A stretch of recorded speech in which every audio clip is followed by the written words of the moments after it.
Guys I am telling you, karma is a bitch. ह्याचं perfect example आज माझ्यासोबत घडलं आहे. मी तुम्हाला सांगते की आज काय झालं माझ्यासोबत. मी माझ्या मैत्रिणींसोबत एका शॉपमध्ये गेले. ग्रोसरी शॉप होतं आणि आम्ही चालून खूप दमलेलो होतो. ते लोक शॉपिंग करत होत्या आणि मी एका टेबलवरती जाऊन बसले. तर एक रॅन्डम काकी येऊन मला बोलतात की पेपर ग्लास कुठे आहेत. मी बोलले काय. ते बोलतात पेपर ग्लास. मी बोलले नाही माहिती मला. परत येऊन बोलतात तुला नाही माहिती पेपर ग्लास कुठे आहे. मी बोलले नाही माहिती.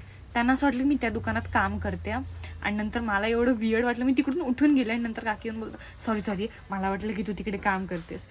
मी येऊन माझ्या फ्रेंड्सना सांगितलं. ते लोक असतात तुझ्यासोबत कसं असं नेहमी होतं.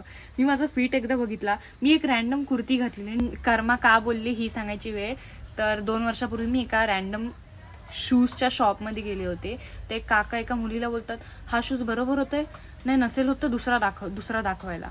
मला वाटलं असं काका बोलले. मला वाटलं हेच काका असतील ना शॉपकीपर. बोलले ओ काका 8 नंबरचा व्हाईट शूज दाखवा. काका मी इकडे काम नाही करत. मला एवढं एम्बॅरसिंग वाटलं ना. आय वॉज लाईक किधर जाके मुंह छुपाऊ यार. थँक गॉड ते काका येऊन